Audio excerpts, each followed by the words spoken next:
I don't know what Laker fan temperature is right now because their general manager, Rob Pelinka, just announced we're coming out of the draft. We're keeping the core together. We're going to bring this team back because we finished so upbeat. That they came within one series of going to the NBA Finals before Denver flicked them off. But they're going to keep this team together. They've also announced, because the third and fourth guy in that lineup, Austin Reeves, Rui Hachimura, are both restricted free agents. So they've made them the first offer, which means they can match any offer they get from anybody else. Now, effective on Friday, these guys can go on the open market and sign an offer sheet somewhere else, but the Lakers can match the offer sheet. But the Lakers are not going to make any other deals. There's not going to be any trade from the outside because they spent a lot of their bargaining chips right at the deadline when they kind of changed the chemistry of the roster, and they got good, and they had the great rush to the postseason. But I just don't know that they have enough quality content around LeBron James and Anthony Davis, because they'll come back a year older. They still come back because a lot of history of injury here.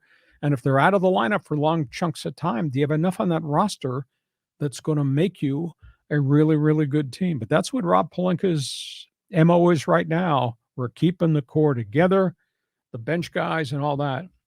Only time tells. The Clippers situation, I don't think this thing is done yet. They just released Eric Gordon, who was one of the components of the deadline day trade. Eric Gordon had a cap number 21 mil. This is strictly a cap move. They push him out. They've still got major problems. They're so much over the salary cap. They have a luxury tax payment that's maybe the most in NBA history. They're going to have to move another player or two. They're trying to create money so they can re-sign Russell Westbrook, but they're not going to give him $36 million. He's going to have to come to the rationale. I'm headed to the twilight of my career. I played well here, but I'm not going to get 36 mil. So they got all kinds of issues. They got 3 forwards that they're trying to move in separate deals to get cap space.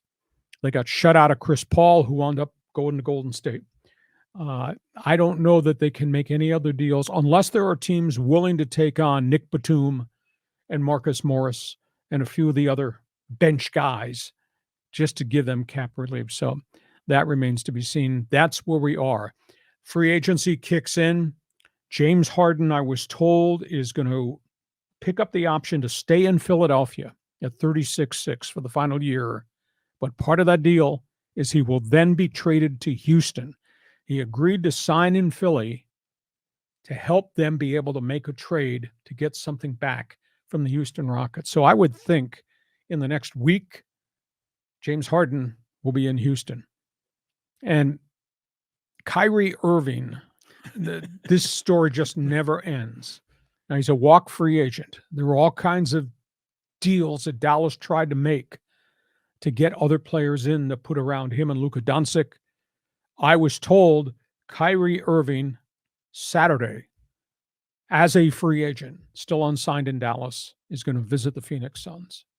That could be part of a sign-and-trade deal for their center, DeAndre Ayton, who I think they'd like to move the big money that he's getting. There'd be other pieces that would have to go into this, but that would be the 4th star to go to Phoenix if it is some type of sign-and-trade when Ayton and others are going to the Dallas Mavericks. There's a lot of moving parts in the NBA right now. Well, it shows you again how hard it is to build a roster that can be a championship level team that can compete. And that applies to every sport on the book. It's hard. I mean, for the Lakers, they've got all these, star players, and they're just not making it happen. I mean, did you see there's a documentary, I think it's a new ESPN 30 on 30 about Bill Walton and the Trailblazers when he was there. And Jack Ramsey kind of got this group of guys together in camp and realized that they had something really special, so it kind of goes to show you can get all the individual stars, but if they don't really function as a team, then you're not going to go anywhere. Yeah, the Bobby Grosses of the world and all those guys, Kiki Vandeweghe, all those guys were a part of Rip City, Portland.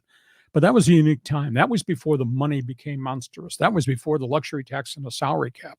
We got 2 problems now in pro basketball, John. The players are running the league, and the salary cap is running the front office. Hmm.